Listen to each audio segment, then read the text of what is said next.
வணக்கம். பிப்ரவரி 1ஆம் தேதி மத்திய நிதியமைச்சர் ஆனரபிள் நிர்மலா சீதாராமன் அவர்கள் பாராளுமன்றத்தில் 25-26ஆம் நிதியாண்டுக்கான பட்ஜெட்டை, அதாவது நிதி நிலை அறிக்கையை தாக்கல் செய்துள்ளார். இந்த பட்ஜெட் அனைவராலும் வரவேற்கப்பட்டுள்ளது. மிகச்சிறந்த பட்ஜெட் என்று கூறப்பட்டுள்ளது. முன்னாள் மத்திய நிதியமைச்சர் ஆனரபிள் சிதம்பரம் அவர்கள் கூட இதை வரவேற்றுள்ளார். I have no complaint against this budget என்று கூறியுள்ளார். நேரடியாக பாராட்டவில்லை என்றாலும் இந்த மாதிரியான ஒரு ஸ்டேட்மெண்ட்டை கொடுத்துள்ளார்.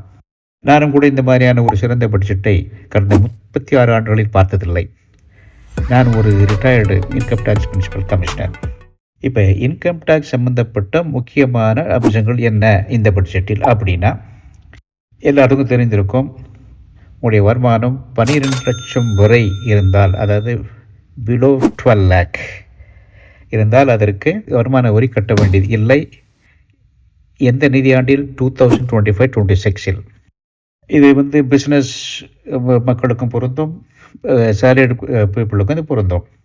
சேலரிடு கிளாஸ் ஆஃப் அசஸீஸ்க்கு 12,75,000 வரை வருமானம் இருந்தாலும் அதற்கு வருமான வரி கிடையாது, கட்ட வேண்டிய அவசியம் இல்லை. காரணம், அவர்களுக்கு 75,000 ஸ்டாண்டர்ட் டிடக்ஷன் ஒன்று உள்ளது.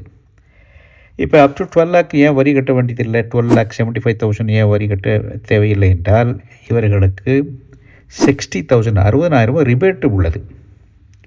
இந்த ரிபேட் யாருக்கு கிடைக்கும் அப்படின்னா, ரெசிடென்ட் இண்டிவிஜுவல்ஸ். நான் ரெசிடென்ட் இண்டிவிஜுவல்ஸுக்கு இந்த ரிபேட் கிடையாது. ஆகவே அவர்கள் 60,000 டேக்ஸ் கட்ட வேண்டியதான் வரும், அவர்களது வருமானம் 12 லட்சமாக இருந்தால். இப்போ இதில் என்னென்ன ஸ்லாப்லாம் இருக்குது அப்படின்னா, up to 4 lakh there is no tax. 4 lakh to 8 lakh of income, the rate of tax will be 5%. 8 lakh to 12 lakh, the rate would be 10%. 12 lakh to 16 lakh, it is 15%. 16 lakh to 20 lakh, the rate would be 20%. 20 lakh to 24 lakh, the rate would be 25%. Above 24 lakh, the rate would be 30%. இது new regime. 12 lakh மேல், சிறிது மேல் இருந்தால் அதுக்கு ஒரு rebates, marginal rebate என்று ஒன்று உள்ளது. இப்போ இது நியூ ரிஜைம். ஓல்டு ரிஜைம் படியும் இந்த அசஸீஸ் வரி கட்டலாம். அந்த ஓல்டு ரிஜைம் உடைய அந்த ஸ்லாப் என்ன அப்படின்னா, up to 2.5 lakh no tax. 2.5 lakh to 5 lakh income, the rate of taxation would be 10%. 5 lakh to 10 lakh 20%. More than 10 lakh இது 30%. இப்போ யாரெல்லாம் இந்த ஓல்டு ரிஜைமுக்கு போகலாம் அப்படின்னா, நிறைய டிடக்ஷன்ஸ், எக்ஸாம்ஷன் கிளைம் பண்ணக்கூடியவர்கள் ஓல்டு ரிஜைமில் வரி கட்டுவது சிறந்தது. நிறைய இன்வெஸ்ட்மெண்ட் இருக்கும் ஒரு சிலருக்கு, HRA, லீவ் என்கேஜ்மெண்ட் இதெல்லாம் இருந்து அதிகமான டிடக்ஷன், எக்ஸாம்ஷன் உங்களுக்கு கிடைக்கிறது என்றால் நீங்கள் ஓல்டு ரிஜைமில் செல்வது நல்லது. ஆக்சுவலாக 90% அசஸீஸ் நியூ ரிஜைமுக்கு தான் வருவாங்க. Salaried people, pensioners all will come under opt for new regime. ஏன்னா இந்த நியூ ரிஜைமில் டிடக்ஷன் கிடையாது, ஸ்டாண்டர்ட் டிடக்ஷன் கிடைக்கும்.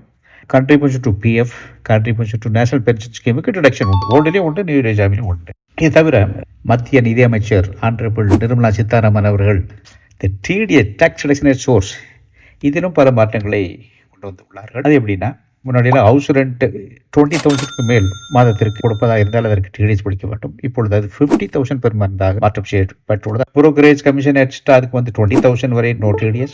ப்ரொஃபஷனல் ஃபீ, டெக்னிக்கல் ஃபீஸுக்கு அப் டு 50,000 நோ TDS. இதுக்கு முன்பு அது 30,000 இருந்தது. அப்புறம் interest from bank, post office up to 50,000 there will be no TDS. அது சீனியர் சிட்டிசன்ஸ்க்கு up to 1 lakh there will be no TDS. Interest from other sources other than banks and post offices, அது more than 10,000 இருந்தால் அதற்கு TDS உண்டு. That is up to 10,000 there will be no TDS. Dividend mutual fund up to 10,000 there will be no TDS.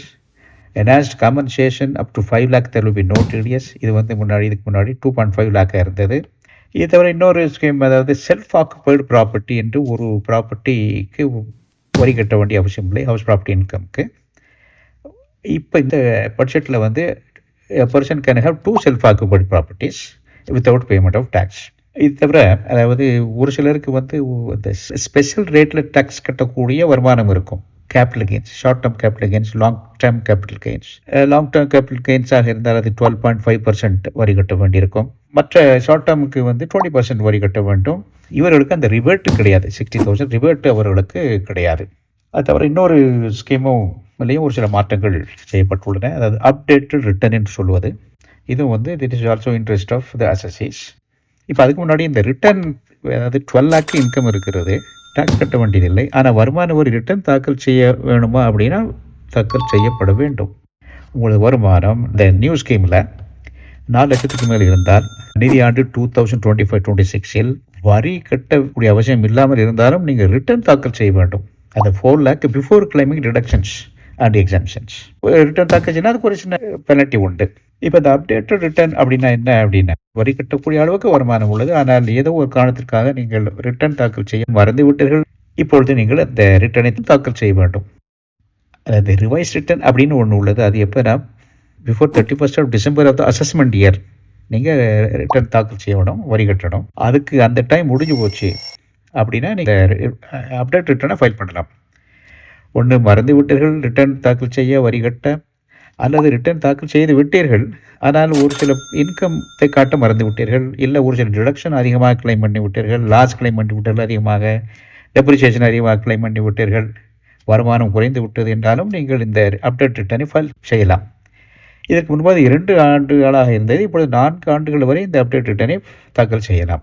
Within 1 year file பண்ணதாக இருந்தால் அதுக்கு 20% additional tax உண்டு. Update ரிட்டர்னில் ஒரு additional tax வரும், அந்த நார்மல் டேக்ஸ் ப்ளஸ் இன்ட்ரெஸ்ட். அது தவிர ஒரு additional tax வரும். வித்தின் 1 இயர் நீங்கள் இந்த அப்டேட் ரிட்டர்னை ஃபைல் செய்தால் 20%, வித்தின் 2 இயர்ஸ், அது 1 இயர் டு 2 இயர் அந்த பீரியடில் நீங்கள் ரிட்டர்ன் தாக்கல் செய்தால் அதற்கு 50% அடிஷனல் டேக்ஸ் வரும்.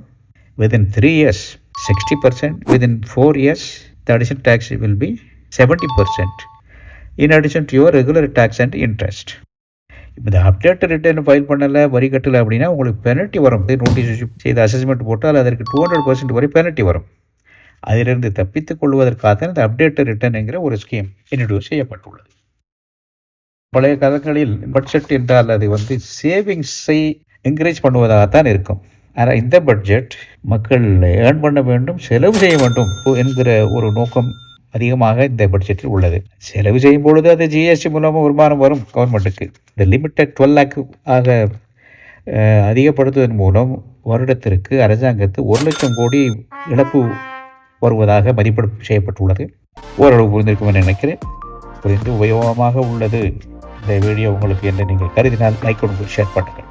நன்றி, வணக்கம்.